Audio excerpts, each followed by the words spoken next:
19 अप्रैल तक भाजपा में शामिल होने के लिए पार्टी के दरवाजे खुले हुए हैं, ये कहना है राज्यसभा सांसद नरेश बंसल का।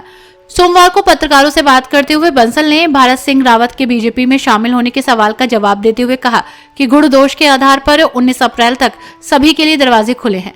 नरेश बंसल आगामी 11 अप्रैल को IDPL मैदान में प्रधानमंत्री नरेंद्र मोदी की जनसभा की जानकारी देने के लिए हरिद्वार पहुंचे थे।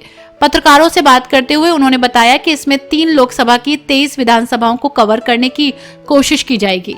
सोमवार को राज्यसभा सांसद नरेश बंसल ने पत्रकारों से बात करते हुए बताया कि प्रधानमंत्री नरेंद्र मोदी की इस जनसभा को लेकर सभी तैयारियां कर ली गई हैं। 3 लोकसभा के 23 विधानसभाओं के लोग मोदी को सुनने के लिए पहुंचेंगे।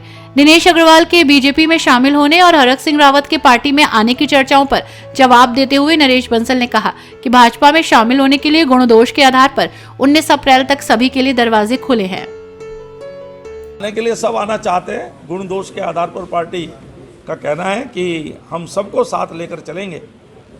19 तारीख तक हमने बड़े दरवाजे खोल रखे हैं उत्तराखंड के अंदर, और क्योंकि अब की बार 400 पार सब कह रहे हैं, उस 400 पार के यज्ञ में जो अपनी आहुति देना चाहते हैं हम सबका स्वागत करें। अभी आपने टुकड़े टुकड़े गैंग की बात करी। टुकड़े टुकड़े गैंग मैं इसलिए कह रहा हूं कि कल ही मल्लिकार्जुन खड़गे जी ने जिस प्रकार से कहा है कि राजस्थान में आकर प्रधानमंत्री जी कह रहे हैं कि हमने 370 हटाई, यहाँ क्या वास्ता।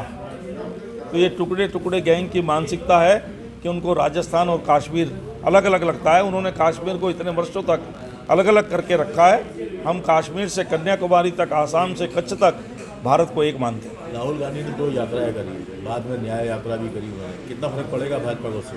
वो जब न्याय यात्रा या न्याय पत्र की बात करते हैं तो वो इसका मतलब ये स्वीकार करते हैं कि 55 साल तक उन्होंने देश की जनता के साथ अन्याय किया है।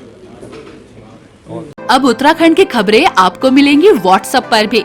डिस्क्रिप्शन बॉक्स में दिए लिंक से अभी ज्वाइन करें और अपने उत्तराखंड वाले ग्रुप पर पाएं उत्तराखंड की हर खबर।